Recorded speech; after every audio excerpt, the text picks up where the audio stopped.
আসসালামু আলাইকুম ওয়া রাহমাতুল্লাহি ওয়া বারাকাতুহু। আলহামদুলিল্লাহ, আজকে কথা বলবো বিবাহ সম্পর্কে। হাদিস শরীফের মধ্যে আসছে, মানুষ সাধারণত চারটি জিনিস দেখে বিবাহ করায়।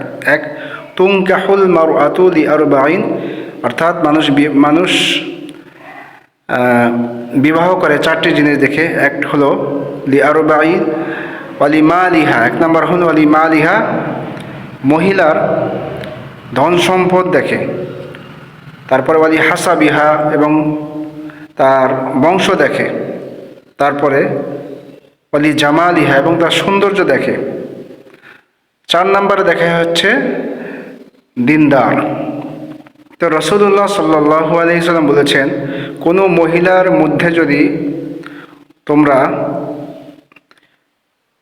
এই তিনটার, অর্থাৎ ধন সম্পদ, সৌন্দর্য, তারপরে বংশ, এটা যদি ভালো না পাও, যদি মেয়েটার মধ্যে, ওই মহিলার মধ্যে যদি দিনদারিত্ব পাও, তাহলে তাকে গ্রহণ করো। তাহলে দিনদারিত্ব গ্রহণ করলে কি হবে? ফাজফার বিজাতিদ দিন, আল্লাহ তাআলা ওই সংসারের মধ্যে, ওই পরিবারের মধ্যে রহমত বর্ষণ করে দিবেন। সুবহানাল্লাহ।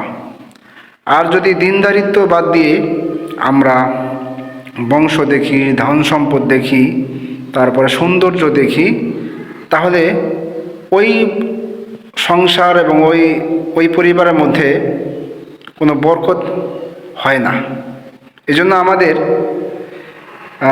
সবার ক্ষেত্রে, সব ক্ষেত্রেই দিনদার মহিলাকে সবার প্রথমে প্রাধান্য দিতে হবে। প্রাধান্য দিলে কি হবে? ওই সংসারের মধ্যে আলাদা একটা বরকত আসবে, রহমত হবে ইনশাআল্লাহ। আল্লাহ তাআলা আমাদের সকলকে দিনদারিত্ব বজায় রেখে বিবাহ করার তৌফিক দান করুন। আমিন। আসসালামু আলাইকুম ওয়া রাহমাতুল্লাহি ওয়া বারাকাতুহু।